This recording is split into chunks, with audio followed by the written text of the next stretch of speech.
Bom, está na pauta do dia no país, no mundo todo, né, a discussão no Brasil da prisão na ocasião do julgamento de segunda instância. Eu hoje vou falar com o Dr. Djalma, que é o juiz aqui de Mococa, da comarca de Mococa. Já conversamos sobre o assunto, ele já se posicionou publicamente, faz inclusive parte do FONAJU, que é um fórum que já aconteceu 2 vezes no Brasil, a segunda em Brasília recentemente. É sobre isso que a gente vai falar. Eu queria primeiro, seja bem-vindo à TVD, obrigado, doutor. Eu queria saber por que o senhor tem tanta certeza que o seu posicionamento é o correto? Olha, Cida, o FONAJU que se manifestou expressamente sobre o tema e através de uma nota técnica que ontem foi entregue aos ministros do STF, que expõe o nosso ponto de vista. O nosso ponto de vista é o seguinte: por ocasião do julgamento em segunda instância, os fatos estão sedimentados. O fato é reconhecido como verdadeiro e a pessoa reconhecida como culpada. Ou seja, se houver recursos para os tribunais superiores, o STJ ou o STF, haverá apenas discussão sobre a aplicação da lei e a aplicação da Constituição.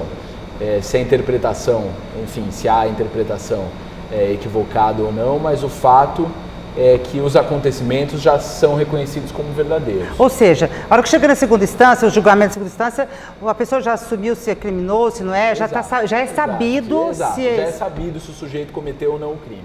Exatamente certo. Isso, já é sabido, ele já é culpado pelos fatos que lhe foram imputados. Doutor, mas essa discussão do FONAJU, que os juízes todos que fazem parte, ela antecede todos esses acontecimentos. Já era uma coisa que preocupava vocês? Sim, Cida, é uma coisa que nos preocupava. Na verdade, o STF se debruçou sobre esse tema recentemente, há coisa de 1 ano e meio. Na verdade, houve outras oportunidades em que o STF se manifestou sobre o tema, e o último posicionamento em julgamento do STF é de que a prisão deveria sim se dar após o julgamento de segunda instância.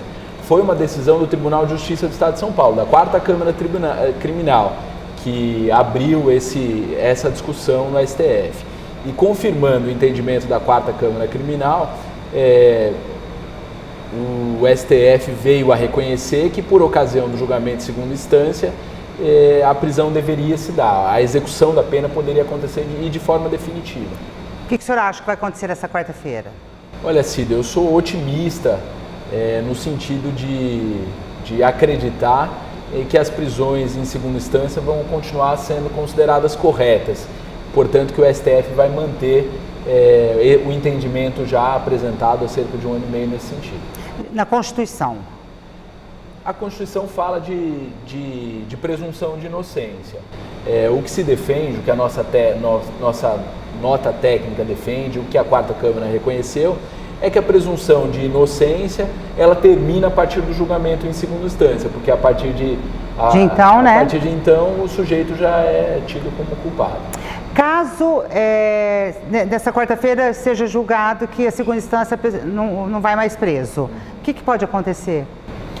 Cida, na verdade já se sentiu, como a questão está em aberto, há ministros que se posicionaram de uma forma publicamente, outros de outra, já se sentiu algum reflexo.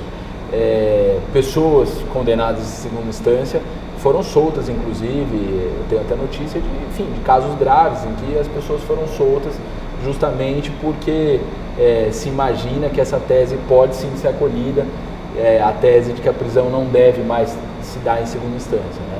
Então, o que pode acontecer é que pessoas com condenações exponenciais, inclusive, ganhem liberdade. Pessoas que estão presas, reconhecidas como culpadas, presas, por exemplo, vamos pensar no caso, por exemplo, sei lá, do governador do estado do Rio de Janeiro, o governador Cabral. Ele tem uma pena, já que ultrapassou 100 anos, ele, em tese, pode ganhar liberdade. Isso para a justiça? Isso para a justiça, tem impressão que para a população seria lamentável, né?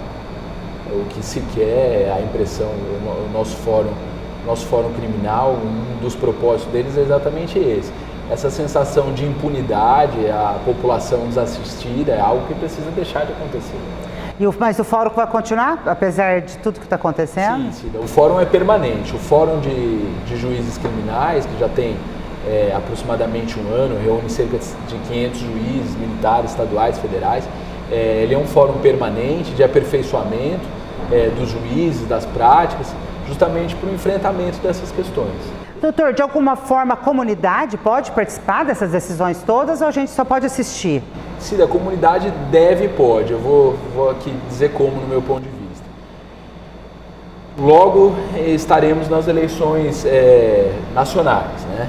Então, digamos que se reconheça que não é o caso de se efetuar prisões de segundo grau. A legislação, por exemplo, ela pode ser reformada para isso se tornar claro, para que a legislação processual penal e que a Constituição mesmo digam expressamente que a prisão tem que se dar em segunda instância. Uma boa ideia, por exemplo, seria escolher candidatos que pensassem isso, pensassem especificamente nesse sentido, que pensassem em mecanismos de combate à corrupção, que apresentassem propostas. É uma forma da população participar, ficar atenta a isso. Né? Tinha que ser candidato que não tenha medo de ser preso, né? Por exemplo.